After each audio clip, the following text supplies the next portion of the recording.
Y les doy la bienvenida a este seminario interno de investigación, el último del año del Instituto de Investigaciones Históricas.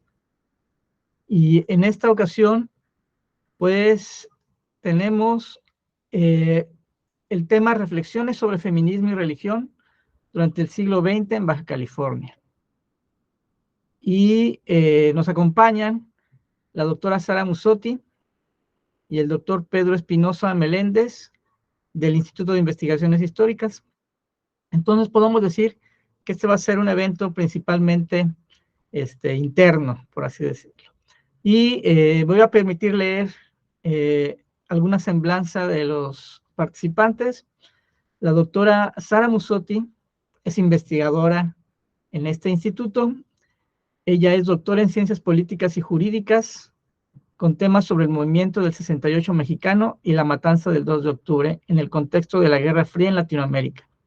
Es maestra en Historia de América Latina, Mundos Indígenas, por la Universidad Pablo de Olavide de Sevilla, España, y licenciada en Relaciones Internacionales por la Universidad degli Studi di Firenze, de Florencia, imagino, en Italia.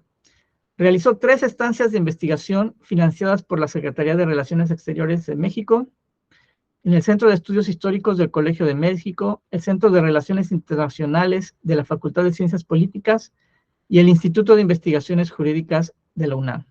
Sus líneas de investigación son historia política y social y contemporánea, historia de los movimientos sociales y estudiantiles e historia de las relaciones internacionales. El doctor Pedro Espinosa Meléndez es doctor en historia por el Colegio de México, investigador en este instituto, es el director de la revista Mellibó. Entre sus últimas publicaciones está, junto con Paola Sánchez Vega, Religión, Política y Frontera, Consecuencias del Conflicto Religioso en Tijuana, Baja California, 1918-1935. Él se especializa en el estudio de la historia de la Iglesia en México y en Baja California, especialmente del siglo XIX. Y por mi parte, pues me interesan mucho las líneas de investigación sobre cambio religioso y procesos sociales en la frontera, la formación del campo religioso en el norte de México y la historia social y género en América Latina. Pues hechas las presentaciones, voy a ceder el tiempo y la organización y la coordinación de esta mesa a la doctora Sara Musotti, quien es la responsable del proyecto que nos reúne aquí en esta discusión. Adelante, Sara. Muchas gracias, Ramiro, y gracias a los que hoy viernes se conectaron a final de semestre con sus entregas, así que le agradecemos mucho el interés. Y bueno, voy a hacer solamente para contextualizar un poco cómo surge este diálogo con Ramiro y Pedro, y justo pensamos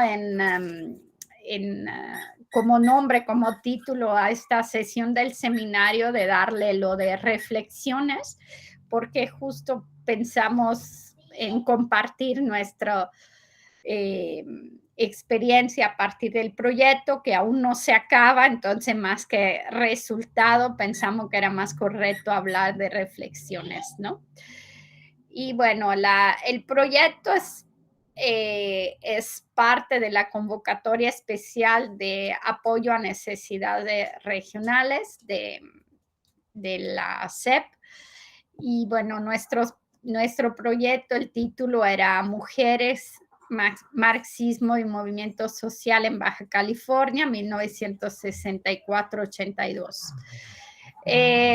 Y este proyecto se pensó justo como parte de la línea nosotros estamos en el mismo cuerpo académico, también con otros investigadores del instituto, y dentro de este cuerpo somos parte de una misma línea, que es la de género e historia social en América Latina. Entonces, digamos, a partir de este espacio compartido dentro de la institución, planteamos este proyecto a partir de otra línea que cada uno cultiva y que bueno, luego cada uno va a presentar. Perdonen, tengo dos perritos medio locos aquí, pero bueno. Entonces, bueno, el proyecto, el objetivo del proyecto es analizar la trayectoria de las primeras mujeres feministas de Baja California, de acuerdo a su militancia política previa, que se relaciona con una de las corrientes marxistas que en aquel entonces conformaban la compleja realidad de las nueva y vieja izquierda. Entonces, las autoras que nosotros estudiamos son las mujeres, ¿no? En este proyecto estoy hablando de la década de los 60 y de los 70, pero Pedro tiene todos unos estudios previos, ¿no? Entonces, creo que esa temporalidad es corta, ¿no? Por eso al final uno de los resultados a lo que llegamos es que en realidad este planteamiento feminista surge antes, ¿no? Por eso hablamos de un siglo XX, si bien el proyecto por cuestiones de tiempo lo delimitamos a 2 décadas. Y entonces yo propongo que, bueno, eso era el objetivo para un poco lo que nos están, se conectaron, sepan, y como resultado tenemos algunas publicaciones y un documental que todavía no terminamos, pero que casi, ¿no? Entonces ya eso se lo presentaremos el año que viene. Y en esa primera dimensión, digamos, de pensar, reflexionar sobre los resultados, creo que podríamos hacer una ronda de experiencia. Primero que cada uno de nosotros, empezaríamos con Pedro por la cronología, presente su parte de investigación en cómo se ubica con respecto a la historiografía, pero también cuál es su enfoque teórico y metodológico a la hora de abordar ese tema. Y una segunda parte ya veremos más los resultados a partir de las fuentes que consultamos, si están de acuerdo. Entonces podríamos empezar con una reflexión más teórica, historiográfica, con Pedro, y ya seguiría Ramiro y luego yo por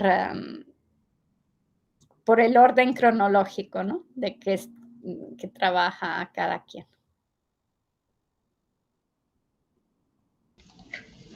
Bueno, creo que me toca recibir el saque. Bueno, gracias a Sara y a Ramiro por esta invitación. En realidad, digamos, la investigación como tal, lo que tiene que ver sobre todo con el trabajo de campo y las entrevistas, pues ha sido más como chamba de ellos. Yo, en realidad, al tener, digamos, ciertas inquietudes temáticas comunes, pero tanto las temporalidades como la parte metodológica que tiene que ver más con trabajo de archivo y con fuentes publicadas que he venido trabajando, digamos, más que entrar de lleno al tema concreto y a los estudios de caso de los que ahorita les hablarán, pues más bien ha sido una interlocución, digamos, en términos teóricos, en términos historiográficos, de cierto tipo de problemas y cierto tipo de elementos que se han ido encontrando en las entrevistas y en el trabajo de campo, y que a mí me hacen sentido de otra forma por una problemática más amplia, en la cual también debo decir no es el tema del que estoy ocupado de tiempo completo, sino es quizá, digamos, un trabajo paralelo que he estado desarrollando a partir de mis investigaciones y que surgió cuando estudiaba el doctorado en el Colegio de México y que tomé la clase de Género e Historia con la doctora Gabriela Cano, que yo estaba buscando de qué hacer mi trabajo final. Entonces me puse a hurgar ahí entre las publicaciones que hay en la biblioteca del colegio, y me puse a revisar algunas revistas de la Acción Católica de la década de 1930, 1940, Y una de las sorpresas que me encontré y que al final pues mi trabajo terminó siendo sobre eso, que luego se convirtió en un artículo que se publicó en la revista Estudios de Género de Colmex, me sorprendió encontrarme que la década de 1930, y ahorita más adelante les podré leer la cita, una mujer perteneciente a la Acción Católica Mexicana, cuyo nombre no tenía tan a la mano, si no me equivoco, se llama María Duarte. Ella trabajaba dentro de un grupo, digamos, especializado de la Acción Católica para hacer trabajo de caridad con mujeres obreras de Monterrey, y en una reunión de la Acción Católica Mexicana de 1938 dijo públicamente que era feminista. Entonces, bueno, esto me sorprendió porque un colega que estaba por entonces trabajando en tesis doctoral, Saúl Espino, él estaba estudiando precisamente la conformación del feminismo católico en México, que ya sonaba un fenómeno extraño y contraintuitivo en muchos sentidos. Ahorita hablaré un poco de él y de otras colegas que han estado metiéndose con el tema. Pero a mí lo que me sorprendió es de que ellos ubicaban, él y ellas ubicaban esto, o ubican principalmente lo que han trabajado, como un fenómeno en buena medida resultado del Concilio Vaticano II, como digamos, una corriente eclesiástica y de reflexión eclesiológica y teológica que resulta del diálogo y del intento de ayornamiento que busca el catolicismo con este concilio, y encontrarme esto antes del Concilio Vaticano II, en una publicación además de una institución muy vertical como es la Acción Católica, donde nada se publicaba sin pasar por la censura de la Junta Central, pues sí me sorprendió y de buena medida me hizo plantearme una pregunta que no tiene quizá que ver tanto con la historia de las mujeres, que es con la perspectiva que en buena medida trabaja Sara, y que me da gusto que se cultive en el instituto, porque anteriormente, bueno, algunas colegas que llegaban con ese tipo de inquietudes se enfrentaban a diversos cuestionamientos, eso por qué, para qué, que era muy difícil de hacer, eso que no se debería hacer. Pero digamos, más que una historia de mujeres, yo lo pienso inclusive en términos conceptuales y en términos de cómo desde la tradición católica se empiezan a responder a ciertos cambios que se están dando en lo que podríamos llamar un proceso de secularización o las transformaciones propias de la modernización que se dio en ambos lados del Atlántico, y de qué manera el catolicismo responde a la emergencia de un movimiento o de un concepto o de planteamientos con los propios del feminismo. Entonces, una de las cosas que, digamos, me interesa poner aquí sobre la mesa es que puede resultar contraintuitivo encontrarnos hacia la segunda mitad del siglo XX con mujeres militantes de grupos de izquierda en posiciones digamos, en posiciones políticas que solemos asociar no solo como laicas y seculares, sino también como anticlericales, que hayan tenido en algún momento vínculos orgánicos con la Iglesia Católica, ¿no? Y este problema de cómo se intersectan la religión, en este caso la religión católica, pero también, digamos, ciertas ramas del protestantismo, de iglesias evangélicas, con cierto tipo de militancias políticas y con el feminismo, creo que es un problema de mayor amplitud y que en términos historiográficos es complicado de abordar. Y aquí, digamos, mucho de lo que quizá ahorita les podría comentar también en una segunda ronda no es quizá, digamos, mi reflexión personal, sino tiene que ver con un grupo de trabajo que formamos unos colegas de varias partes del país, en el cual de hecho también por aquí participa el maestro Jorge Góngora, que estamos tratando, digamos, de tallerear y de comentar algunos textos que tienen que ver sobre el Concilio Vaticano II, sobre todo porque desde las propias instituciones eclesiásticas se suele leer, digamos, un evento como este a partir de narrativas como ya muy esquemáticas, ¿no? Ya sea unas visiones que ven como que en el concilio se renovó toda la iglesia y por lo tanto habría que ver un antes y un después, y son pocos los trabajos, digamos, o pocas las investigaciones históricas que abarcan, digamos, un antes y un después en una misma investigación.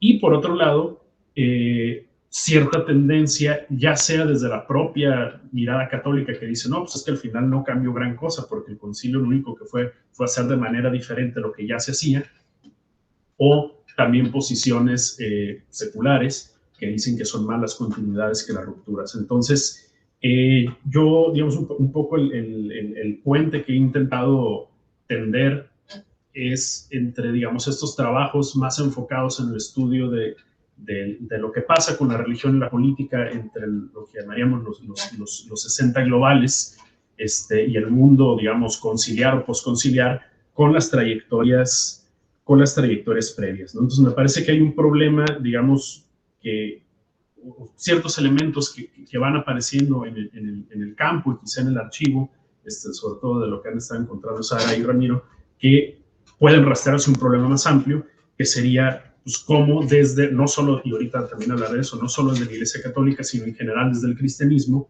se respondió, sobre todo desde finales del siglo XIX, a la aparición no solamente del feminismo en tanto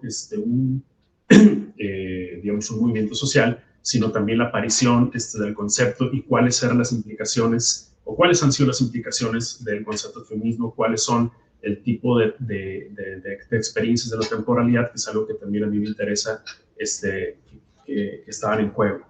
En mi caso, y ya con esto cerraría la intervención, quizá ha sido más digamos, este tipo de interrogantes en el que me he acercado y por el que me interesa dialogar con mis colegas, y bueno, una clave de lo que yo estaba haciendo tiene que ver sobre todo con la historia conceptual. Cerraré mi intervención mencionando algo que creo que resulta clave para entender los hallazgos o digamos, las problemáticas que pueden aparecer después de los años 60, y es que a mediados del siglo XIX la Iglesia Católica, a partir de documentos como el Sílabus o como la encíclica Quanta Cura, desde el Papa Pío IX, condena prácticamente todos los neologismos que emergieron en el lenguaje moderno. Se condena el liberalismo, el comunismo, el socialismo, el anarquismo, y se les ve como que todas estas corrientes en el fondo son expresiones de una misma cosa, que es la revolución, y que es, digamos, un movimiento mundial que lo que busca, al menos en esa clave se lee lo que Émile Poulain llamaría un catolicismo integrista y transigente, que busca acabar con la Iglesia, ¿no? De ahí que desde Roma se condena todo esto, y esto va a explicar por qué, por ejemplo, el caso mexicano, podemos encontrar los discursos anticomunistas en la prensa católica de la segunda mitad del siglo XIX, aunque el Partido Comunista Mexicano se funda hasta el siglo XX. Sin embargo, el concepto de feminismo no había aparecido a mediados del siglo XIX. El concepto de feminismo aparece hacia la década de 1880, 1890. Lo que plantea Paul B. Preciado para el caso francés es de que aparece primero en el lenguaje médico y que después va a saltar al lenguaje político, inicialmente en términos despectivos, es decir, se habla del feminismo como aquello que padecen los hombres con tuberculosis, que pierden su virilidad, y el adjetivo feminista aparece para referirse a los hombres que desde los congresos estaban apoyando a las mujeres sufragistas, ¿no? Y va a ser hasta finales del siglo XIX cuando va a ser tomado como una categoría de autoadscripción para grupos de mujeres que tenían reivindicaciones sobre todo en materia política, en materia laboral y en materia educativa. Cuando aparece el concepto de feminismo, digamos, no está entre la lista de todas las corrientes que la Iglesia Católica había proscrito. De ahí que, y esto me lo he encontrado en la prensa mexicana, para finales del siglo XIX hay periódicos católicos que están discutiendo si es o no posible un feminismo cristiano, y hay también, me he encontrado con algunas notas que con bastante entusiasmo, y con eso cerraría, esta es una nota publicada en 1899 en un periódico presbiteriano que se llama El Faro, y que dice: las mujeres están de triunfo por todas partes. En Italia, la autora de una ópera ha alcanzado gran éxito como directora de orquesta, lugar ocupado por primera vez por una mujer. En Inglaterra, desde hoy en adelante, las mujeres podrán formar parte de los municipios, y así van listando otras noticias.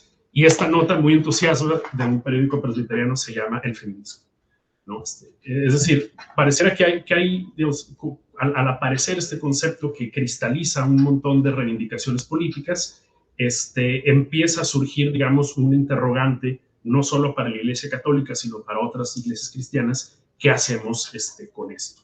Las respuestas van a ir variando a lo largo del siglo, pero bueno, esto me gustaría ponerlo como un punto de partida para ver cómo digamos, estos casos que irán encontrando tienen una trayectoria, sí más larga, pero a su vez que podemos situar temporal históricamente. Bueno, yo por ahorita cerraría aquí la intervención para cederle la palabra a mis colegas.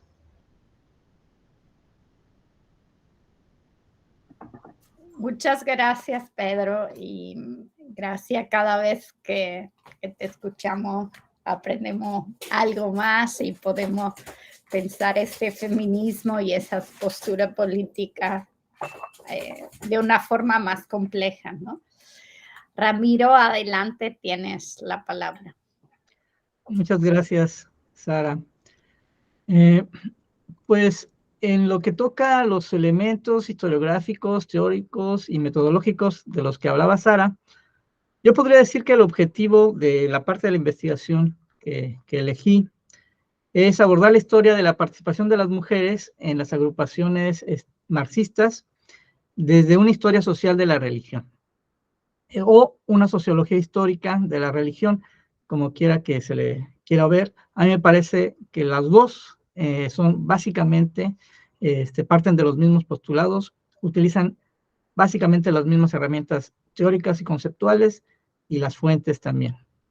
Entonces, esto, como lo estoy planteando, pues implica un esfuerzo de diálogo con muy diversas historiografías y disciplinas de la ciencia social. Por supuesto, este es solamente un esfuerzo parcial, no se puede agotar una discusión con todas las disciplinas, pero sí puedo mencionar algunas de las que me parecen no nos podemos desligar, aunque quisiéramos. En primer lugar, pues la historia de la religión o ciencia de las religiones, que es una muy antigua disciplina que tiene múltiples ramificaciones. Casi todas vienen de la alemana Religionswissenschaft, que significa historia de la religión o ciencias de las religiones. Y una de sus herederas, pues es precisamente lo que actualmente conocemos como estudios religiosos. Por supuesto, hay otras muchas, historias de las religiones comparadas, la historia de las religiones de lo que podríamos llamar la Universidad de Chicago, que fundamentó e impulsó Mircea Eliade. Es decir, hay muchas, hay tantas subdisciplinas que se encargan del estudio del fenómeno religioso que es muy, muy difícil como que abarcar todas. Entonces, hay que hacer una selección de los temas importantes, de los temas que nos interesa dilucidar. En ese sentido, lo que a mí me interesa o me ha interesado mucho es la construcción de un proceso histórico que nosotros conocemos a partir del siglo XIX como secularización, pero que seguramente no surge nada más con la irrupción de la modernidad. Es una especie de diálogo, de relación entre dos instancias, dos agentes sociales muy importantes a lo largo de toda la historia de la humanidad, que son el templo y el palacio, el poder militar y el poder sagrado. En ese sentido, me parece que echar mano de estas disciplinas nos puede ayudar no a destrabar el asunto o a dilucidarlo, pero sí a arrojar algunas preguntas que nos pueden ayudar. Otra disciplina, por supuesto, es la historia de la Iglesia en México y en Hispanoamérica. Me parece que desde estas disciplinas se han hecho avances muy importantes con respecto precisamente a la construcción de la secularización y la construcción o la relación entre el Estado y la Iglesia, que ha sido fundamental en la historia de los países de América Latina. Por supuesto, las disciplinas sociales como sociología de la religión o la antropología de la religión, de la cual se toman múltiples herramientas teóricas y conceptuales. Ahora, a mí me parece muy importante avanzar en el estudio con respecto a estas disciplinas, utilizar estas herramientas analíticas. En primer lugar, porque han demostrado su utilidad. Han sido útiles. Los historiadores, especialmente desde la historia social, nunca hemos dejado de utilizarlos. Siempre han estado allí, siempre se han utilizado en diversos estudios de diversas épocas.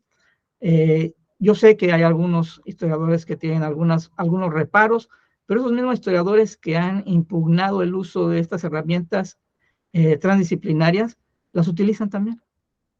Las utilizan y me parece que más que nada es una discusión que tiene que ver con la identidad disciplinaria de la historia o de las diversas historias. Por supuesto, la historia de las mujeres, que es lo que nos une en primer término, porque se trata de analizar la participación de estos agentes que han buscado desde diversas corrientes y espacios, pues lograr algo que conocemos como justicia social. Lo interesante es que desde el campo religioso también existen estos esfuerzos, y son muchos, no son solamente, no hay solamente, no son casos aislados el que agentes de las congregaciones religiosas o de las religiones protestantes se involucran en luchas sociales de la línea marxista. Me parece que ya son muchas investigaciones que han dado cuenta de este diálogo, de esta colaboración, y me parece también que es importante que lo tengamos en cuenta al analizar los casos en Baja California.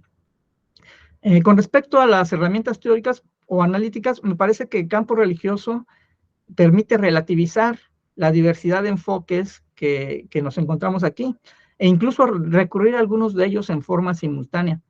Instituciones y religiosidades, especialistas y laicos, pasado y presente, son elementos que pueden operacionalizarse en el estudio de lo religioso, ya sea de las sociedades que ya pasaron o de las personas que ya no están con nosotros, como de las que siguen vivas. Es especialmente una perspectiva que une la determinante de las estructuras, pero también la libertad, por así decirlo, de acción de los agentes individuales, me refiero. Por supuesto, uno de los temas que me ha llamado la atención, que ya mencionó Pedro, es acerca de la teología de la liberación, pero vista no como la corriente teológica exclusivamente, sino como parte de lo que autores como Michael Lowy llaman cristianismo de liberación o liberacionista. Es un movimiento social, una corriente teológica también, heredera de corrientes del cristianismo social católico y protestante del siglo XIX. Uno de sus vórtices, sin duda alguna, es el Concilio Vaticano II, pero no lo origina ni lo agota.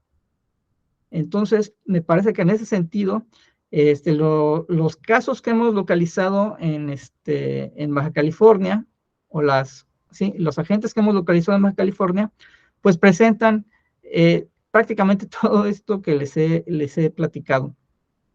Hablaré de estos casos más adelante en la siguiente sección, como nos lo ha expuesto Sara.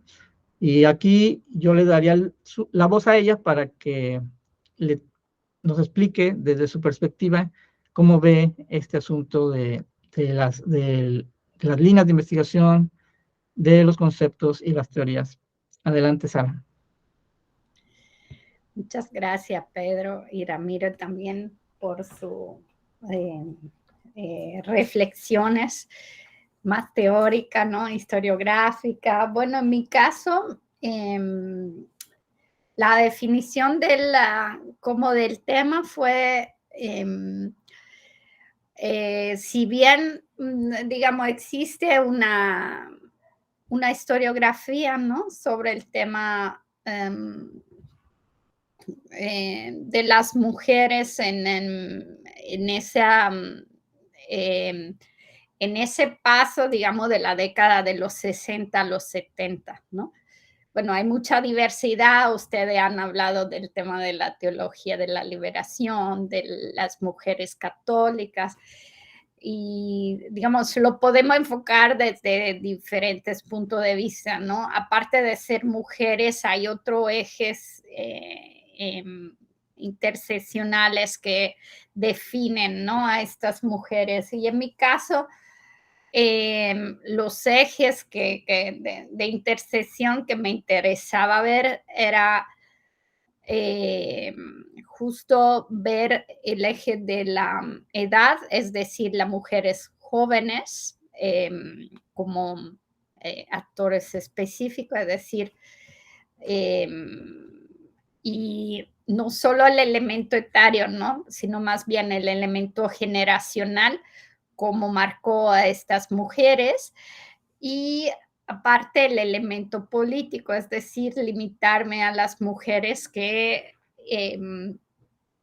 se inscribían dentro del eje marxista en un sentido amplio, porque como sabemos, como decía Pedro, en estos 60 globales,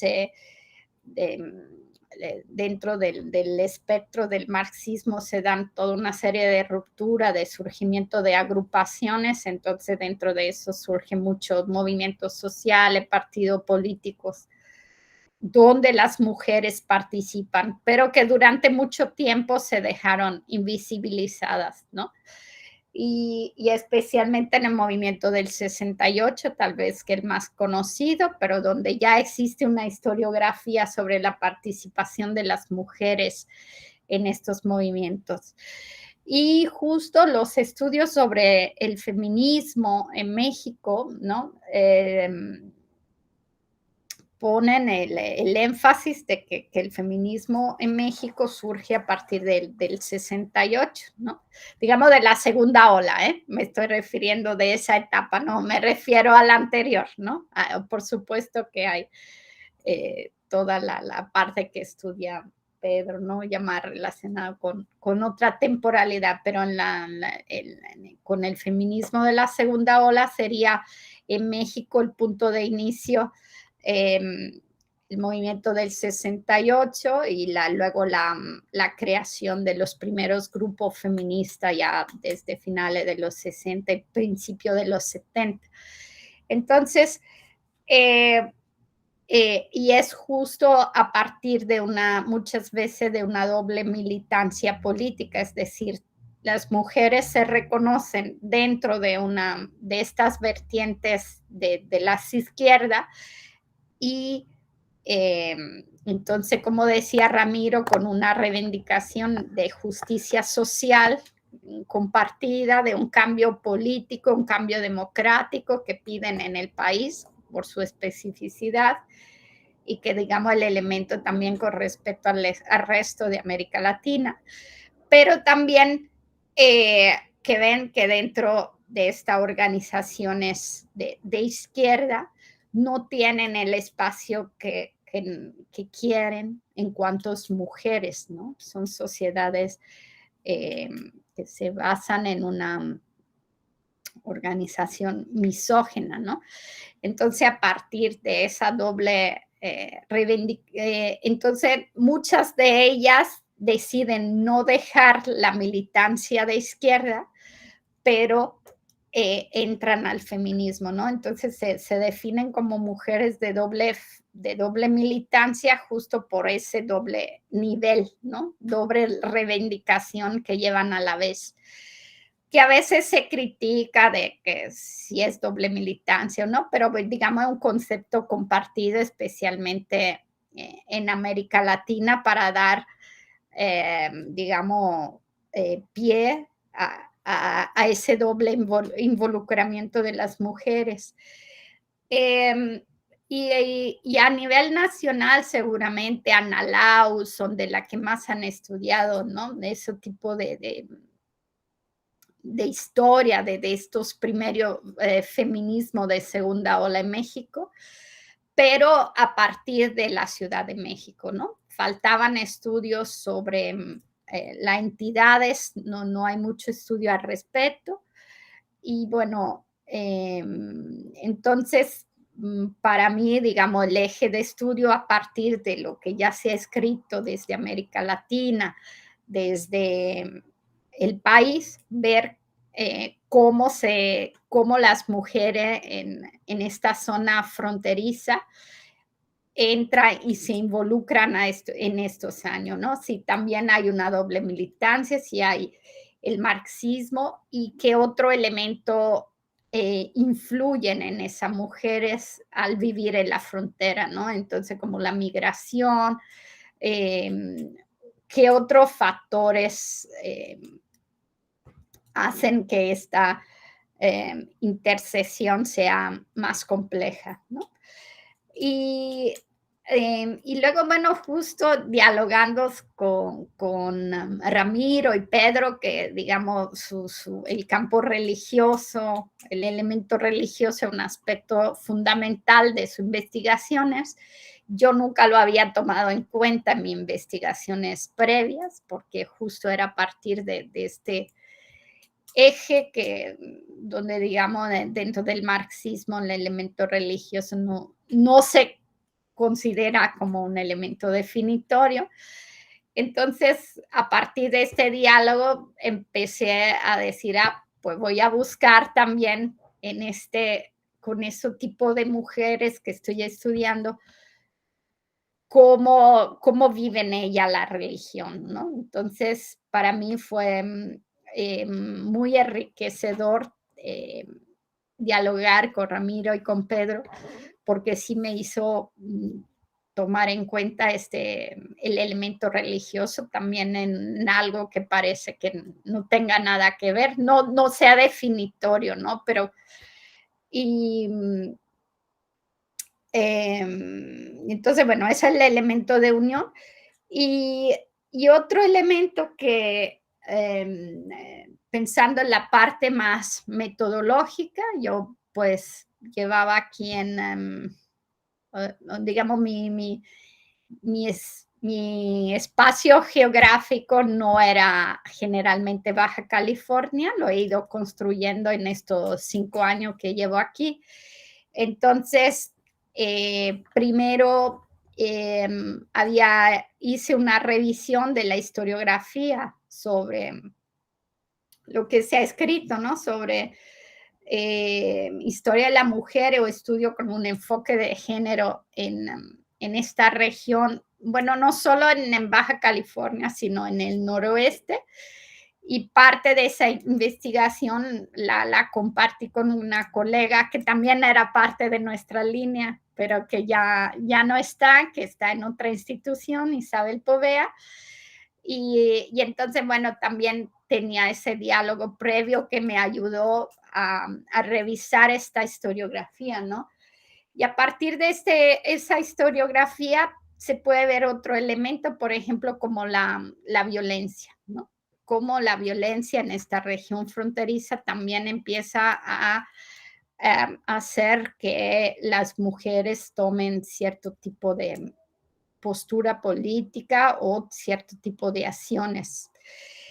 Y entonces, bueno, tenemos estudio, por ejemplo, sobre la madre buscadoras o en tema en general de algunas que dan una definición de mujeres de frontera, desde Sonora, por ejemplo, así para entender ciertas especificidades de estas mujeres.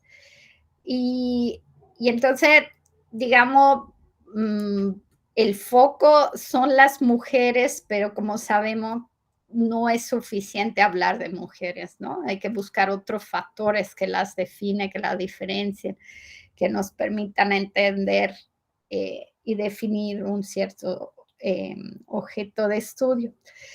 Y bueno, como metodología para mí, al principio yo no, después de la revisión historiográfica, pues ya no encontré muchas fuentes primarias, pero empecé a conocer a las mujeres. Entonces empecé con un trabajo de historia oral, ¿no? Y a partir de conocerla, de que ella digamos, la parte de entrevistas más que me compartieron algunos archivos particulares, ya luego pude identificar otro elemento en la prensa o en otros archivos locales que me están permitiendo ampliar este horizonte y poder buscar también el elemento religioso, como decíamos, otro elemento que yo no tenía contemplado en un principio, ¿no? Entonces, tanto el trabajo colectivo con los colegas como el mismo diálogo con las mujeres me permitió abrir más el panorama sobre lo que estaba estudiando y buscar más elementos, ¿no? Creo que para esa primera ronda me paro aquí y ya luego paso a los resultados, a hablar más en detalle de alguna de ellas y otras cuestiones. Pedro, entonces vamos a seguir con la segunda parte, ¿no? A partir de las fuentes que consultaste, ¿qué resulta? Y bueno, con respecto a la teoría del punto y tus líneas previas, ¿cuáles son tus resultados, tus reflexiones que nos podría compartir al respecto? ¿Cuáles cree que son las fuentes? Bueno, ya antes nos hablaste, ¿no? Un poco, pero sí puede ampliar un poco sobre tus resultados. Ok, sí, creo que los resultados más interesantes en materias del proyecto como tal serán de ustedes, todo porque yo no he estado presente en las entrevistas ni en trabajo de campo. Algo que quizá voy a ir haciendo algún spoiler de lo que ustedes han encontrado, sobre todo con cómo muchas de estas mujeres militantes en estas organizaciones vinculadas hacia la izquierda, feministas y marxistas al mismo tiempo, se puede discutir si la militancia es doble o es la misma.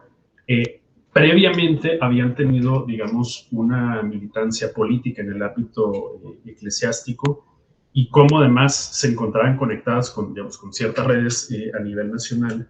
Bueno, cuando empezaba a dialogar sobre todo con Sara, es una de las cosas que a mí me llamaban más la atención, ¿no? Hay un material ahí que tengo pendiente de revisar que son, bueno, yo sabía que existían, ¿no? Los cuadernos del CIDOC, lo que tienen que ver sobre todo con pues experimento pastoral que se va a llevar a cabo en la diócesis de Cuernavaca en los años 60 y que se va a convertir en una especie de nodo a nivel mundial, me atrevería a decir, de la izquierda católica.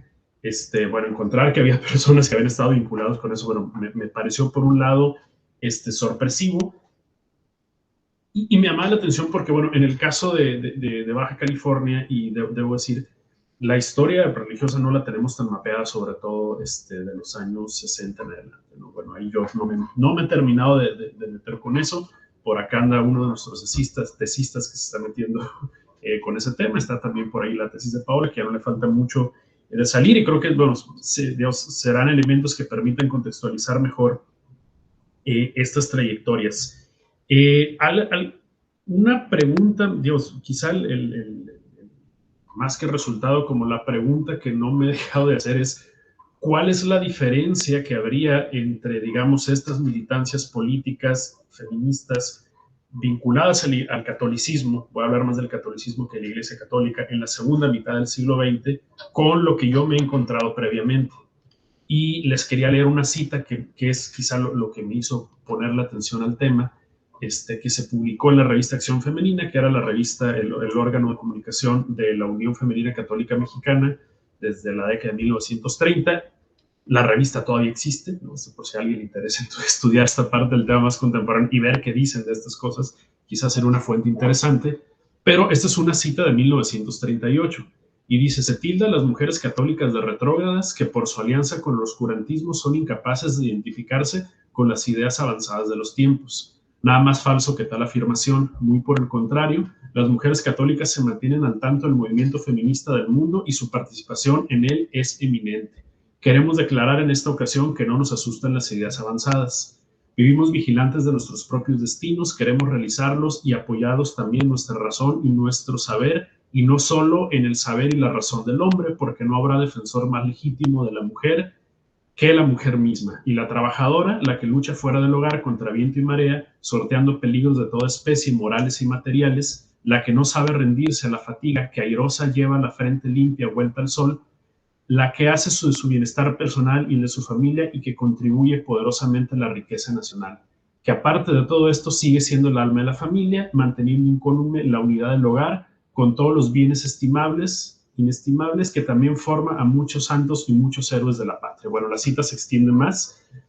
A mí me sorprendió encontrar una cita en ese momento, en esa fuente, en este contexto, y me sorprendió también que en esos mismos años un autor católico, si no me equivoco, aquí, como era el sacerdote historiador Ángel María Garibay, llegó a decir, esta es una cita de 1934, que lo que hay de bueno, dice, el feminismo en lo que tenga de recto y noble puede decir que Jesús fue su primer maestro, el único feminismo posible y aceptable, el de la santidad y del heroísmo, nació del corazón de Cristo y está oculto en las páginas eternamente jóvenes del Evangelio, ahí hay que ir a beberlo, y antes dice, el amor entendido como lo entendió y practicó Cristo es el único que puede avanzar y plasmar al único socialismo posible, el socialismo de los corazones que tenían los cristianos primeros cuando de ellos escribió que eran un corazón y una sola alma. Es decir, si uno lee estas citas, pareciera, sobre todo la historiografía contemporánea, que estamos hablando, digamos, de formas católicas que adquieren, digamos, su cierta cristalización, podrían ser de los 60, los 70, yo me las encontré en los años 30 y nuevamente en órganos de comunicación eclesiástico muy centralizados. Y aquí algo que he empezado o que he intentado formular es que pareciera que el catolicismo se volvió más hostil hacia el feminismo a partir de la segunda ola, ¿no? Es decir, y que fue hacia precisamente una reacción que nos asoció al catolicismo con los 60 globales, con la revolución sexual y todas las cosas que emanaron de ahí, que empezaron a producirse este tipo de condenas que todos hemos oído y que se vincula con lo que Joan Scott plantea en su libro de Sexo y Secularismo, que anacrónicamente solemos asociar al feminismo y al secularismo, es decir, solemos asociar que el feminismo necesariamente es secularista y que las corrientes secularistas son, digamos, tienen cierta afinidad con el feminismo, cuando, como ya lo apuntaba Sara, pareciera ser que la propia izquierda históricamente ha tenido actitudes muy misóginas y muy antifeministas.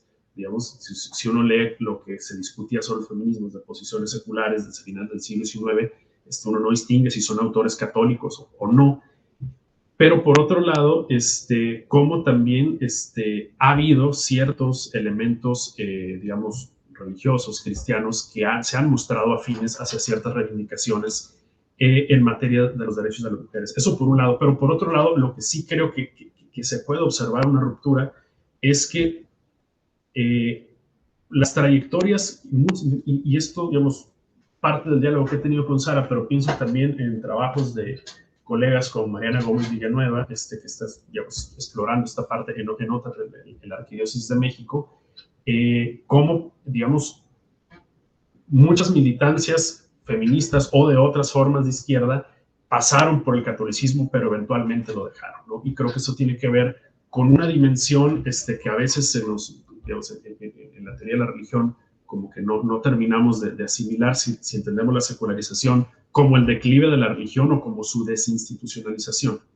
Y algo que me parece que sí se puede marcar una diferencia, un contraste entre el antes y después de estos 60 globales, es que pareciera que estas inquietudes que a veces se originan, digamos, en núcleos eclesiásticos o núcleos religiosos, van a llevar a las y los creyentes hacia afuera de las instituciones, ¿no? Y pareciera que es muy común que en algún momento ciertas convicciones políticas que surgieron a partir de la afinidad, que como dicen autores como Michael Lobby, podemos encontrar comunes entre las izquierdas y el cristianismo, eventualmente los actores tienen que terminar optando por una u otra y terminan decantándose por la opción política. De ahí que creo que uno de los retos cuando estudiamos no solamente, digamos, estos casos concretos, sino a veces cuando pensamos en general temas vinculados al activismo político que tiene que ver con las izquierdas, es que solemos asociarlo, digamos, con esta vertiente muy secular y muy antirreligiosa, y quizá los propios actores en el presente son así, pero hay elementos religiosos en el pasado que vale la pena recuperar, ¿no? Entonces, son algunas reflexiones que podría ofrecer, pero bueno, un problema en el que estoy junto con otros colegas es, bueno, antes y después que muchas veces solemos ver con respecto a los 60, ¿dónde se encuentra? Pues es una pregunta que tengo abierta y que no creo tener posibilidades de dar una respuesta definitiva, al menos en los próximos años. Muchas gracias, Pedro. Está muy interesante, ¿no? Esa parte de como a veces daban por hecho, ¿no? Que algo de algo históricamente que viene así y como no, ¿no? Tú estás demostrando que hay un antes y un después también de la posición de la iglesia con respecto a los feminismos y a veces como vemos como algo como un monolito, ¿no? Tanto de ambos lados y pensamos que no hay diálogo, en cambio hay mucha más heterogeneidad dentro de la organización, en las instituciones que estudiamos, ¿no? Entonces, en eso creo que es otro punto en común, ¿no? De ver la heterogeneidad que hay dentro de lo que estamos estudiando. Ramiro, adelante. Gracias, Sara. Bueno, pues acerca de las fuentes, no, mis primeras impresiones han sido, y continúan siéndolo, de hecho, las actuales, que en Baja California el elemento de la teología de la liberación es minoritario, fue minoritario. No alcanzó un nivel de institucionalización como el que mencionó Pedro, por ejemplo, en Cuernavaca o en San Cristóbal, y en algunas otras diócesis de Oaxaca, como Tehuantepec, por ejemplo, en donde los ejemplos son más profundos, no solamente desde lo teológico como teología de la liberación, como la corriente teológica, sino también como su expresión o contagio, si lo puedes llamar así, en comunidades eclesiales de base que se mantuvieron más tiempo, ¿no?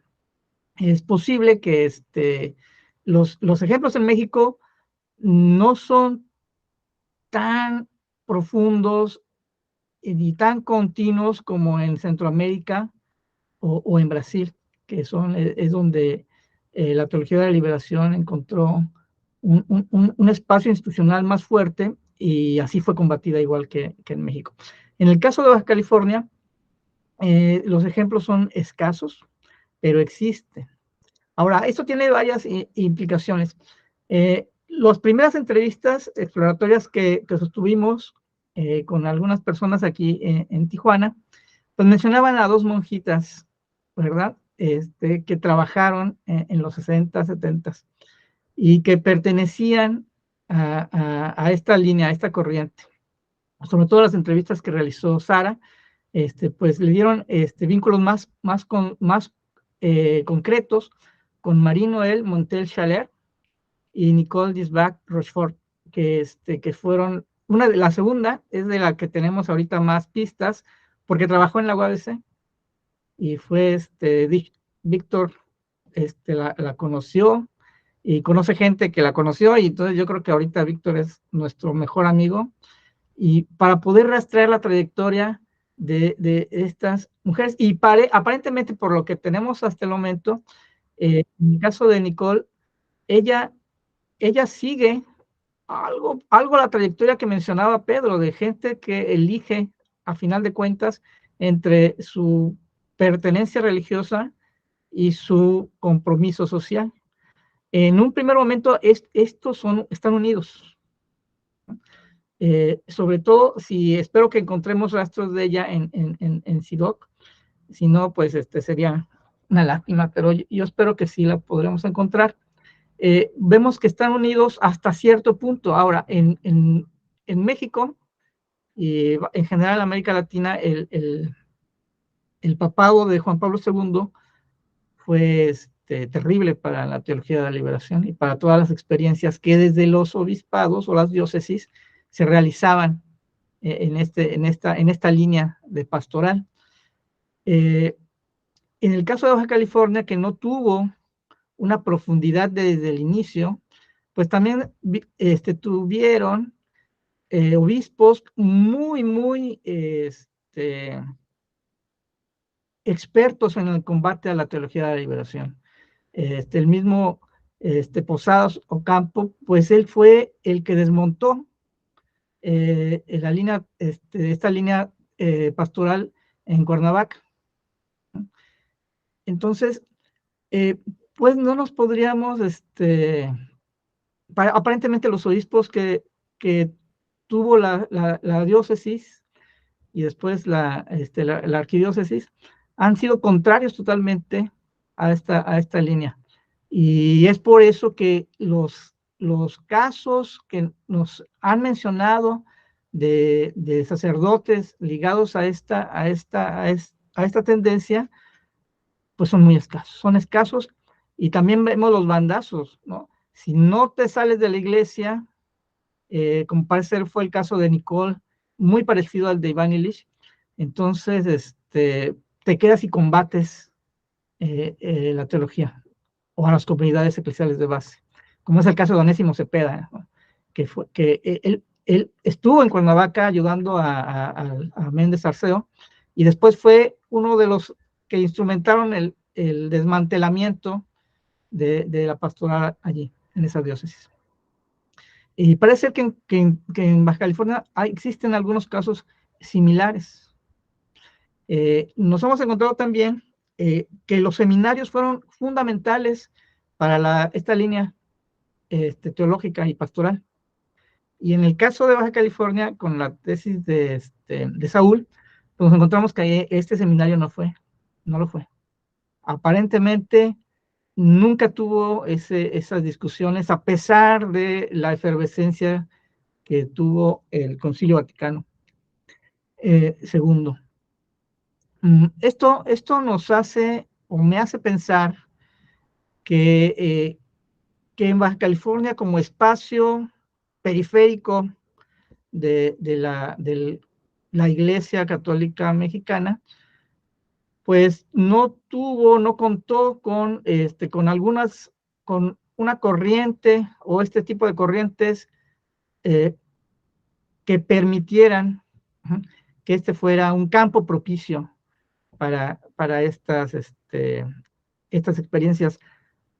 Si vemos el caso de los grupos marxistas y de las mujeres que están estudiando ahora, parece que tienen el mismo problema o la misma dificultad para lograr una base social o una masa crítica que les permita una mayor acción y una mayor profundidad en su acción colectiva. Eso es algo que me parece muy importante que debemos trabajar, no centrándonos nada más en lo que pasa en el campo religioso, porque metodológicamente sí tenemos que distinguir entre campos, pero en la realidad no existe esa separación. En la realidad están entrelazados y comparten disposiciones, comparten valores, comparten capitales simbólicos y culturales comunes. Entonces, no nos debemos tal vez extrañar cuando, en el caso de las iglesias, sean protestantes o sean católicas, nos encontramos agentes que parecen moverse bien en diversos ámbitos de la sociedad, pero que en algunos casos, como los que hemos estado discutiendo aquí, tienen que decidir en cuál van a continuar. Parece que en el caso de Nicole, ella decide por la academia, y me parece muy interesante que igual que Iván Illich, su ámbito de estudio es la educación y la forma como profundizar en enseñanzas significativas en los estudiantes. Esperamos que las entrevistas que tenemos que realizar pronto nos echen sin duda alguna más luz sobre estas trayectorias tan interesantes, que por ser minoritarias no son menos significativas.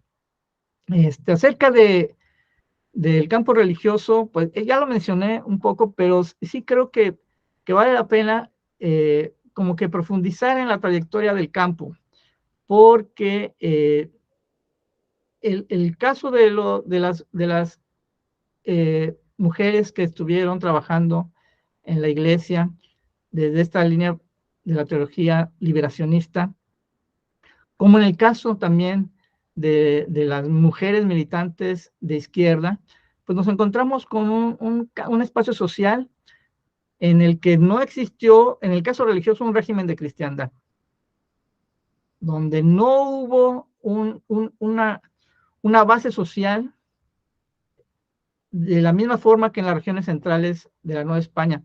Y en el siglo XIX es cuando se forma el campo religioso que nosotros conocemos como moderno, ¿no? Podríamos denominar moderno.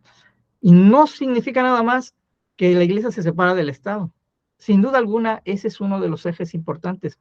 Significa también que es cuando la iglesia tiene, o las iglesias tienen que formar un voluntarismo laico que funcione como la base social de cristiandad que la antecedió. Algo que le sustituya, porque la experiencia del siglo XIX mostró que con toda la fuerza que tenía la iglesia, no fue capaz de vencer al Estado liberal. Y es entonces cuando la iglesia comienza a competir por estos sectores laicos. No todos son iguales. Hay gente que podríamos denominar militante, hay gente que solamente practica, hay algunos sectores que siguen la inercia de la cristiandad de los siglos anteriores. Pero después, en el siglo XX, vamos a ver la fuerza y el éxito que tuvo, en el caso de la Iglesia Católica, el éxito que tuvo, porque aunque pudo retar al Estado con la guerra cristera, pero no pudo derrotarlo. Y en cierta medida, las iglesias protestantes repiten hasta cierto punto el mismo esquema.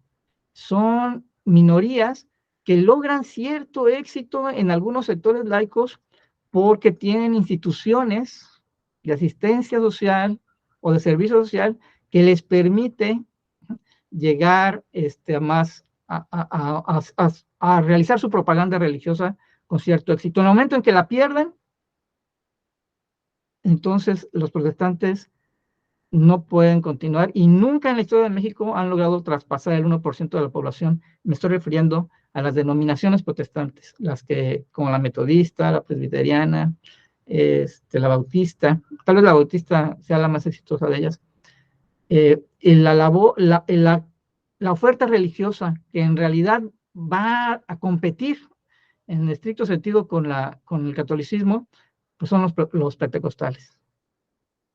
Es decir, agrupaciones que siguen el modelo denominacional, pero no cuentan con la asistencia social o con las instituciones o con el respaldo extranjero y los recursos monetarios y simbólicos de sociedades como la estadounidense.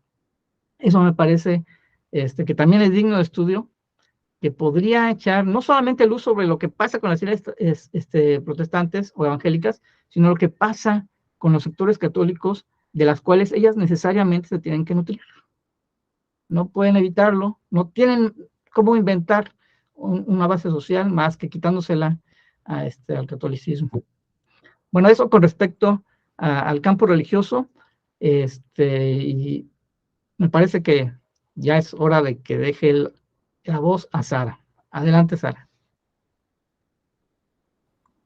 No, muchas gracias, Ramiro, por precisar quiénes son, ¿no? Algunas de ellas. Y bueno, siguiendo un poco tu reflexión, bueno, también mencionar que en este proyecto participan otras personas como Daisy García Niño, que es egresada de la maestría, y Josué Bustamante, que fue postdoctorante aquí en el instituto y que también se han involucrado haciendo entrevistas y bueno, en el caso de Daisy, compartiendo sus propia entrevista o algunas mujeres que luego hemos ido entrevistando, ¿no? Que ella ya conocía por su tesis de maestría. Entonces también la colaboración con los estudiantes, los postdoctorantes también es muy importante, ¿no? Para llegar a ese tipo de conclusiones. Y bueno, con respecto a esas mujeres militantes, hasta ahora hicimos 10 entrevistas a mujeres, más 3 a hombres entre Tijuana, Ensenada y Mexicali. Y es interesante porque cada vez que hablaba con alguien, salen nuevas mujeres. Entonces, de poquitas que teníamos, ahora de repente ya vemos que ya tenemos que poner el punto al proyecto y ya tenemos todavía, como decía Ramiro, muchas entrevistas que hacer, ¿no? Entonces, y bueno, cada una de ellas nos está aportando nuevo conocimiento, tanto sobre trayectorias individuales como sobre la acción colectiva que llevaban a cabo, ¿no? Y eso, bueno, así es, ¿no? El conocimiento se va haciendo de poco a poco. Y con respecto a la acción colectiva, por ejemplo, si es verdad que el primer grupo feminista que hemos identificado es el grupo que se llama Emancipación y surge en 1978. Y hay una mujer, Marta Sánchez, y digamos que en la época tenía como 27 años, ella dicen que era la más grande, y las otras que son más jóvenes, ¿no? Es decir, de 17 a 20 años. Una de ellas es Celina Espín y luego las demás son Marisela, Mari Carmen, bueno, y hay una célula aquí en Tijuana y otra en Mexicali, ¿no? Y bueno, digamos, si bien esa es la primera organización, por ejemplo, Marta Sánchez ya desde el 72 publica artículos en una columna que se llama Éxodo, La Voz de la Frontera, donde ya habla de problemas relacionados con la emancipación de las mujeres, la planificación familiar y los derechos laborales de las mujeres. Y tanto ella como también Jorge Trejo, que también era un activista de izquierda de la época y era su esposo, y junto con otros crearon como un grupo de reflexión, de estudio, donde justo se involucraron esas mujeres religiosas de la que hablaba Ramiro, y también el cura, ¿verdad? Ackerman era cura, sí. Pues, corríjame ustedes si no es correcto. Y entonces, bueno, ahí hay también ese punto de encuentro, ¿no? Es decir, que si bien no están organizados como, no tienen una identidad como organización, pero sí intervienen, digamos, en el espacio público a través de una columna que se llama Éxodo, donde también participan hombres y mujeres y hablan de varios temas de actualidad, como el movimiento estudiantil, la juventud, la contaminación. Hay muchos temas de lo que se habla, ¿no? Pero entre ellos están también los derechos de las mujeres. Entonces, a mí ese punto me empezó a llamar la atención y justo me permitió abrir más el diálogo con Pedro y Ramiro. Y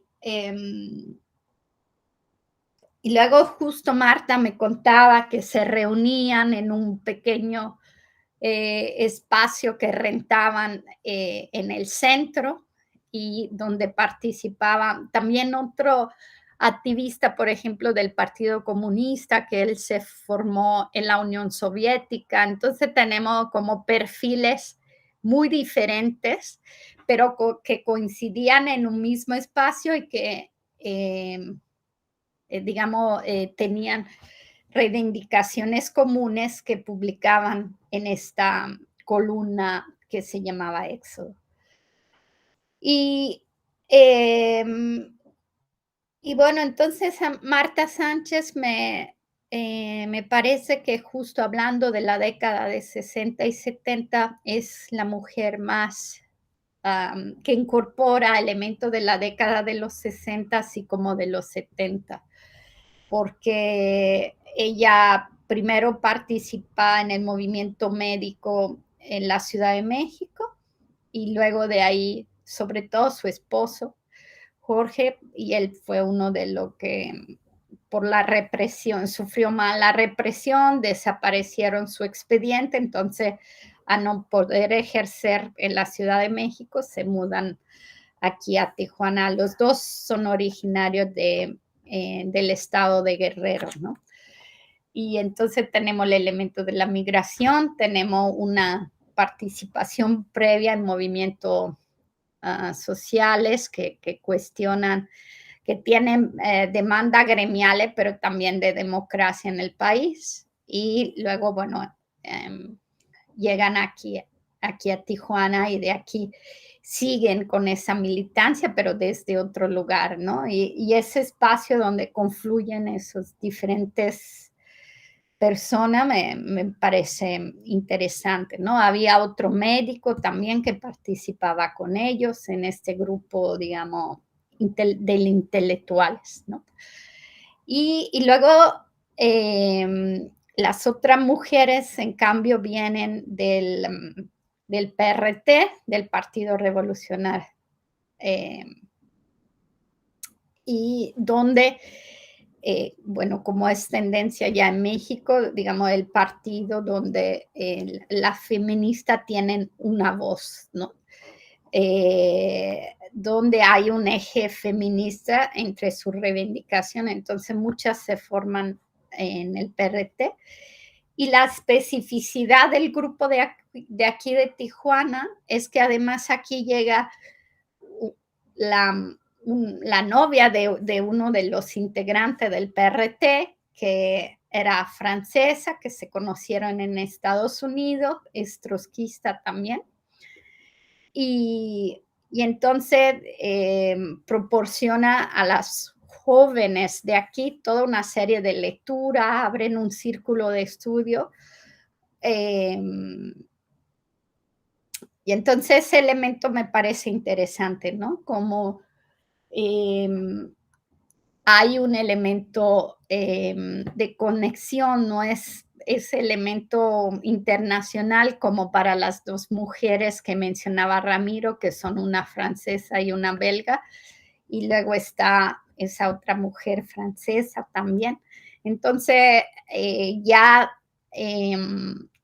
las ideas, bueno, la migración favorece esa circulación de las ideas, ¿no? Entre las feministas de diferentes agrupaciones. Y justo en esos primeros años me parece muy significativo, si bien todavía el grupo no es grande, son grupos muy pequeñitos, ¿no? Pero me parecen especialmente relevantes porque en su definición, por ejemplo, se relaciona más con Estados Unidos que con el centro del país, ¿no? Entonces, a la hora de definirse, van y buscan los grupos correspondientes en Estados Unidos. Y algunas lo encuentran más que dentro algunos lo encuentran más en el partido y otras lo encuentran más en otros grupos de activistas que se dedican justo a la salud de la mujer, ¿no? Entonces, como decía Pedro, el tema de la medicina, de la salud también es un elemento que sigue presente en ese sector y a la hora también de definir sus acciones colectivas y definirse como grupo. Y justo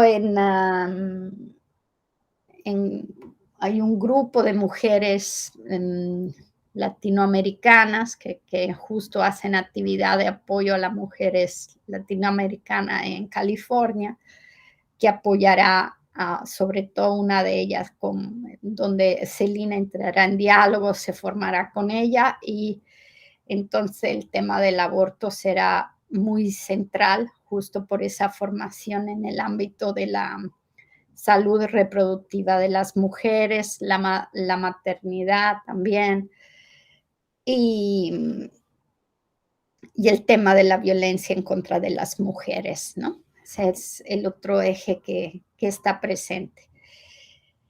Y bueno, con respecto a lo que decíamos antes, también existe también la cuestión de género dentro de la organización es muy heterogénea. Por ejemplo, el grupo de Tijuana, bueno, las mujeres, por ejemplo, tenían un espacio ahí, tenían su propia voz. De hecho, una de las representantes del PRT era una mujer, ¿no? De aquí de Tijuana, no era hombre, era mujer. Entonces, por ejemplo, aquí ellas no vivieron, digamos, esa discriminación que en cambio, por ejemplo, la de Mexicali viven, ¿no? Entonces, aquí también cada una es diferente. Y para el caso de Ensenada, digamos, sobre lo que menos estudio tengo yo, por ejemplo, hasta el momento, pero me parece interesante porque aquí me parece que otro elemento es estudiar también cómo las mujeres migran desde Baja California a la Ciudad de México para estudiar y cómo en la Ciudad de México se radicalizan o tanto dentro del feminismo como dentro de estas agrupaciones de izquierda y cómo luego regresan, ¿no? Que cuando regresan, que traen atrás, aunque sea por estancias, mandan información a lo que se quedan. Entonces también me parece que el elemento migratorio no es solamente de la que vienen de otros estados a Baja California, pero también la de Baja California que estudian afuera y que regresan con su propia formación profesional y una formación como activistas, ¿no? De tanto feminista como política en los diferentes ejes políticos. Y bueno, dentro de estas militancias de izquierda, entonces a raíz de ese proyecto yo empecé a incorporar en las entrevistas que hacía cuál era su relación con la religión, ¿no?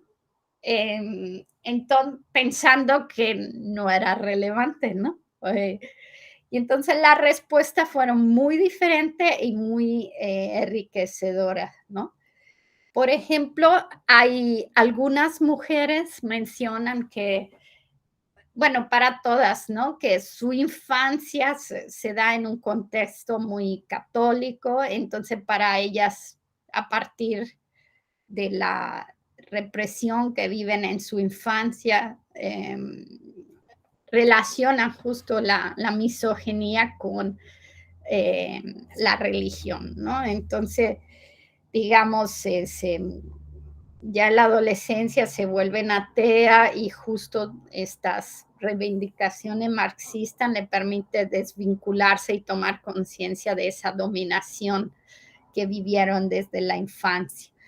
Entonces muchas, por ejemplo, hablan que uno de los peores jugos para las mujeres en México era justo la religión católica, ¿no? Y bueno, si esta es una constante en la respuesta de estas mujeres, algunas dicen que si bien, digamos, a nivel general de institución religiosa hay esta forma, luego dentro de la iglesia entraron en contacto con sacerdotes, curas o la monja de Mexicali que tenían otro tipo de religiosidad y que le permitió a ellos hacer actividad juntas, ¿no? Y aquí, por ejemplo, es interesante de la historia de Carmen, de una de ellas, que justo hay un amigo sacerdote de la familia que los acompaña, toda la familia, y ella quiere ser monja de niña, ¿no? Se quiere hacer, y entonces, bueno, él la manda, pero las manda con unas mujeres de la teología de la liberación. Entonces, bueno, luego hace un retiro con ellas en Hidalgo, y era justo uno de los grupos de Iván Illich, ¿no? Entonces ahí empieza a leer justo Marx, todo ese tipo de lectura, y entonces ahí ella dice que es cuando se vuelve marxista, ¿no? Entonces está interesante de cómo a través de las religiones se vuelven marxistas, ¿no? Y bueno, ella, digamos, de toda una de las más activas hasta el presente, no desde el ámbito religioso, al contrario, pero bueno, me pareció muy interesante, por ejemplo, este caso. Luego hay otra, Estela, que también, ella es del Partido Comunista, es muy activa en la lucha en la maquiladora, en el ámbito de los derechos laborales de las mujeres, y ella era muy atea, y aparte de las actividades en la maquiladora, luego ella se involucra con un sacerdote en las actividades en la colonia, ¿no? Ella dice que se involucra con este sacerdote porque él era alguien diferente, venía de Estados Unidos y hacía actividades sociales en las colonias directamente con las personas, y era de los mejores que había aquí en Tijuana, ¿no? Y con él también un amigo que luego entrará a la Liga Comunista 23 de septiembre. Entonces, eso, bueno, son algunas, ¿no? de la respuesta que recibí, y bueno, por ejemplo, y otras son justo algunos eventos que se hacen aquí, donde participan estas monjas también, ¿no? O bueno, o directamente con el CIDAD, con el CIDOC, dependiendo hombres o mujeres. Entonces, con estas redes ya latinoamericanas internacionales, ¿no? Como ellos se mantienen informados, reciben información, y entonces, digamos, hay un intercambio constante, ¿no? También los invitan del CIDOC, de CIDAL, a participar en actividades. Entonces hay de ambos lados un reconocimiento, ¿no? De la postura de esa diferente forma de buscar la justicia social, ¿no?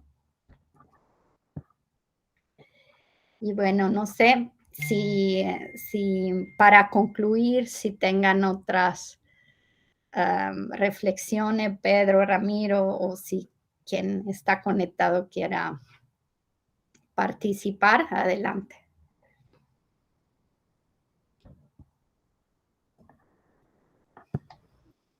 En mi caso, solamente agradecer pues, la plática que hemos tenido, que me ha parecido muy, muy interesante para aplicarla en lo que yo estoy haciendo. Víctor levantó la mano, entonces me parece que es necesario y justo darle la palabra. Adelante, Víctor.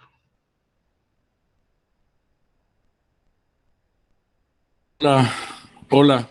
Dos cosas rápidamente. Felicitarlos. Creo que está tomando muy buen brillo el proyecto, y como felicitarlos sobre todo por que ponen el ejemplo al instituto de cómo trabajar como cuerpo colectivo.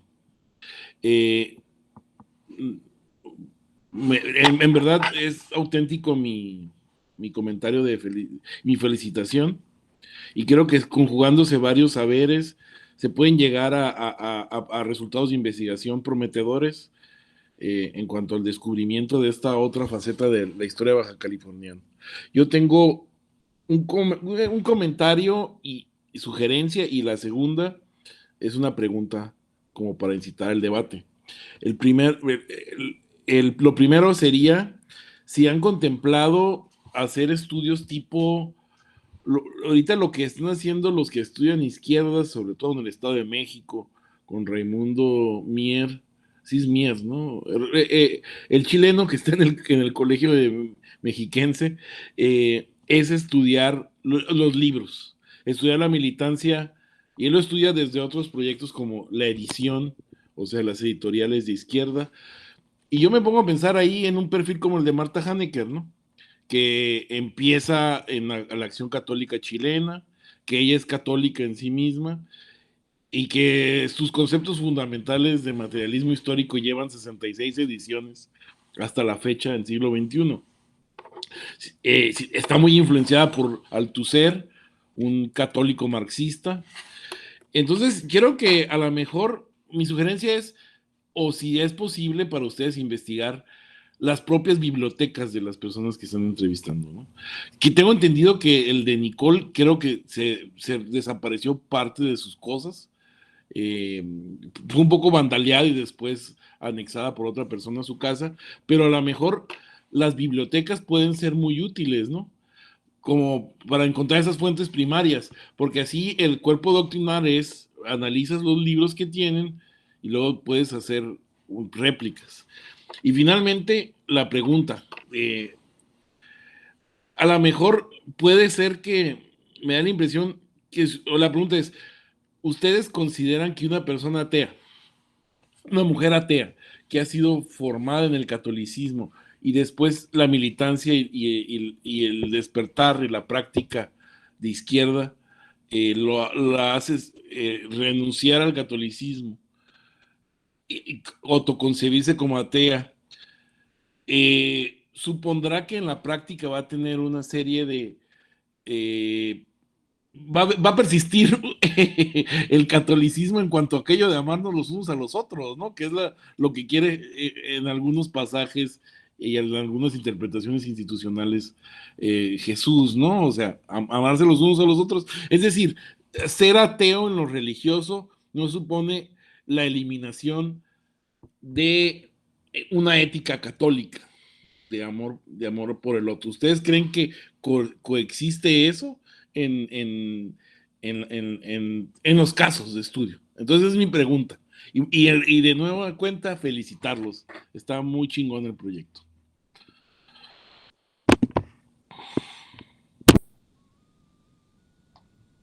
¿Quién quiere responder a Víctor o reaccionar a su provocación?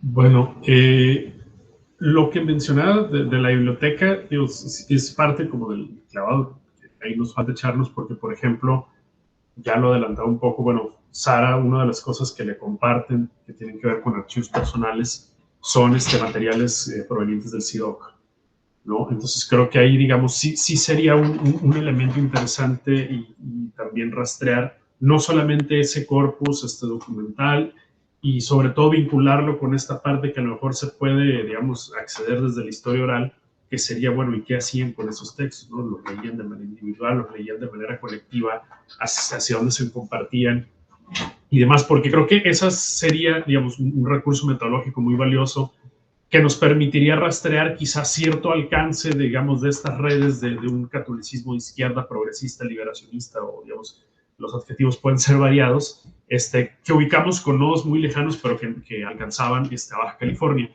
Y lo cual se vincula con otra cosa que me quedaba pensando, y es hasta dónde, si bien tanto el campo religioso como, digamos, el campo político comparten este elemento que ya apuntaba Ramiro, de que hay cierto tipo de iniciativas que les cuesta mucho trabajo cristalizarse en términos de organizaciones colectivas y de ciertos, digamos, de conformación institucional. Yo no sé hasta dónde también podríamos hacer una trayectoria más larga de cómo muchos actores religiosos y políticos llegan a Baja California en no sé si una condición propiamente de exilio interno, pero sí algo similar, ¿no? Es decir, son personajes, digamos, al menos yo en el caso del clero católico sí lo he documentado, que por distintas razones tienen situaciones conflictivas en otros lugares y llegan acá a Baja California y en alguna manera replican lo que habían hecho en otros lados, pero quizá a una escala menor, ¿no? Entonces quizá pensar la frontera de Baja California como un lugar de exilios internos, creo que a lo mejor nos ayudaría también,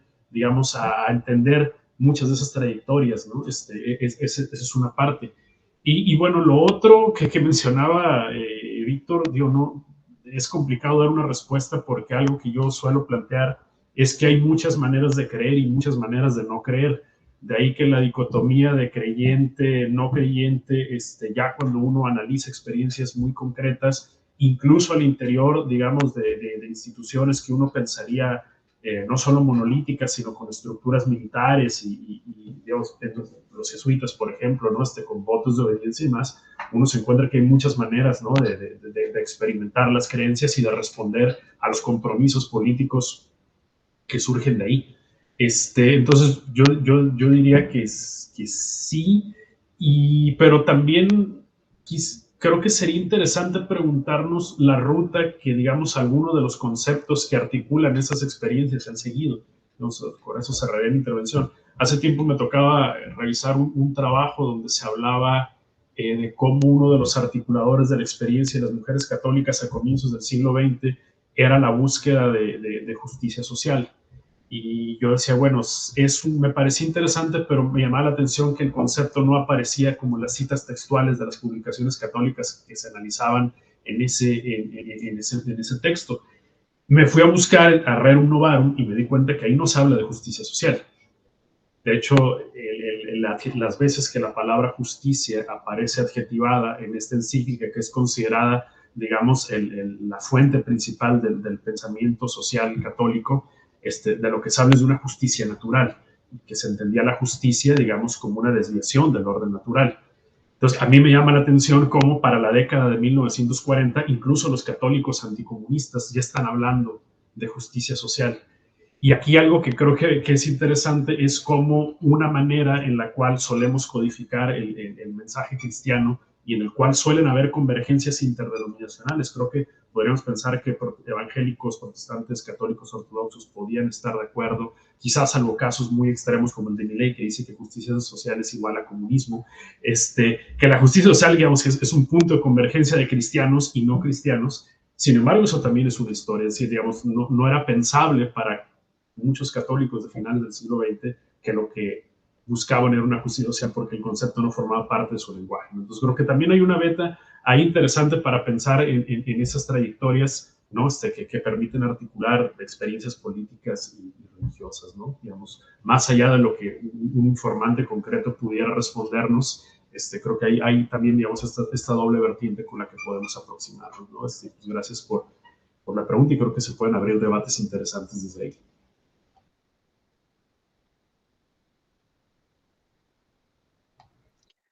Bueno, pues yo también quisiera intervenir como parte de una otredad religiosa. Jesús no fue católico. En ese sentido, su mensaje pues trasciende las instituciones religiosas y en muchos casos yo me atrevería a decir que es conflictivo con las visiones institucionales. Sin embargo, sí concuerdo con Pedro en que ver la cuestión de ateo como alejado de la creencia religiosa no es tan lineal.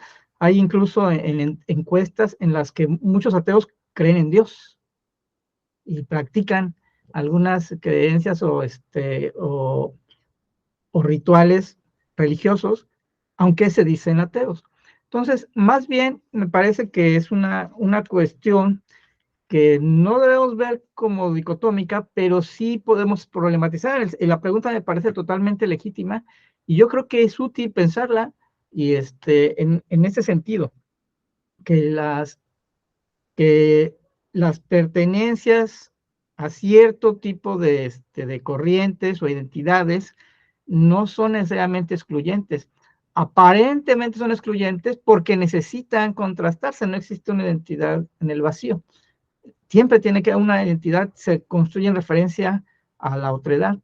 En ese sentido, me parece que vamos a encontrarnos cuestiones muy extrañas o aparentemente paradójicas acerca de la trayectoria o de una vida, porque en una vida una persona puede creer en muchas cosas distintas y nunca es la misma persona en realidad. Hay personas que, como tú mencionas, salen de la religión y llegan a la militancia política, y puede ser también lo contrario. E incluso pueden salir y volver varias veces. Pero me parece que es útil esa reflexión cuando nos acercamos a los actores concretos, a los agentes concretos, y ya pensamos en una etiqueta y nos acercamos a ellos y vemos una complejidad que si fuéramos o más introspectivos, veríamos que la tenemos también. Nosotros somos muy contradictorios en muchas cosas, pero analíticamente es útil trabajar con modelos, ¿verdad? Pero no hay que perder de vista que muchas veces estos modelos son ideales. En realidad no corresponden, son útiles para el análisis, pero no corresponden a lo que nos vamos a encontrar. Y me parece que con respecto a Nicole, sobre todo, que tiene libros, que ha producido artículos, que ha sido conocida por una buena parte de la comunidad en el Instituto de Investigaciones Sociales en Mexicali y seguramente de la universidad, pues vamos a encontrarnos elementos para reconstruir una representación que se acerque a lo que ella a lo que ella era, ¿no? Por lo menos una que sea útil para que nosotros podamos trabajar. Eso me parece que es lo que el investigador debe buscar, construir.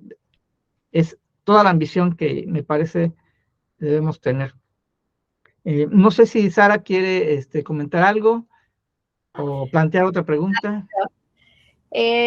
Bueno, digamos, cerrando a la década, así como la década de a 1980, y pensando que todavía ellas eran muy jóvenes, ¿no?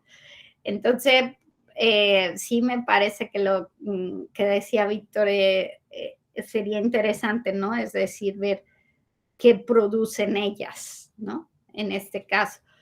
Pero en el caso, salvo, bueno, lo que yo hasta ahora me he encontrado así, es salvo, son sobre todo en el caso de como le decía, la columna Éxodo y algunos folletos o carteles, ¿no? Que iban colgando en la ciudad, pero no, digamos, textos más extensos, ¿no? Digamos, no tenían un perfil de intelectual como tal todavía por la joven edad, ¿no?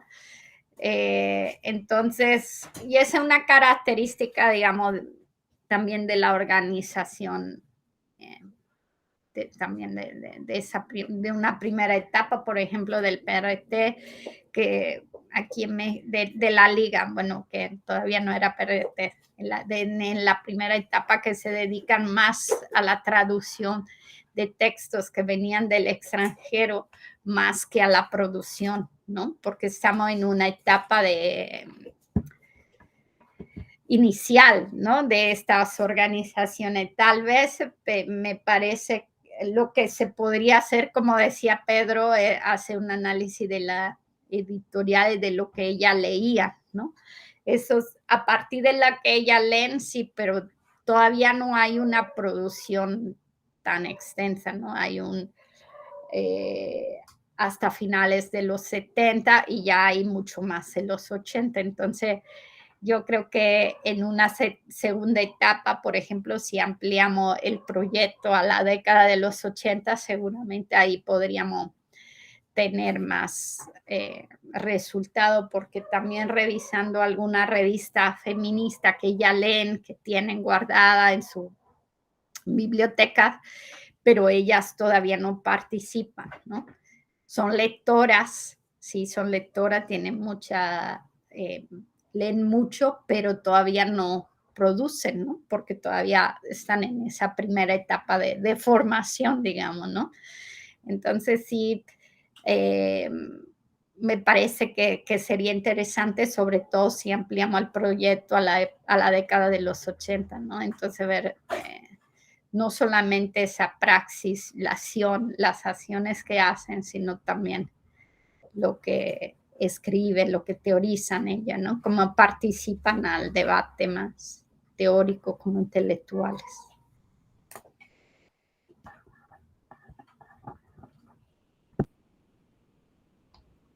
Muy bien. Si no hay más preguntas, gracias, Víctor. Y seguramente vamos a platicar contigo en forma más extensa después. Pues les agradezco a todos y todas las que estuvieron aquí en este espacio. Este es el último seminario de este año. Vamos a recomenzar seguramente en febrero del 2024. Espero que podamos vernos allí. No solamente los que estamos aquí, sino más personas del instituto. Agradezco a Pedro, a Sara, a Víctor, a Sandra, a Daniela, a Javier, porque son los que llegaron al final del trayecto. Y les deseo lo mejor en este fin de semestre. Espero que saquen buenas notas y que a todos nos vaya en forma excelente. Y feliz año, o fin de año, y feliz año del 2024. Pues muchas gracias. Detendré la grabación aquí y nos seguimos viendo en los seminarios internos de investigación de este instituto. Buenas noches. Buenas noches.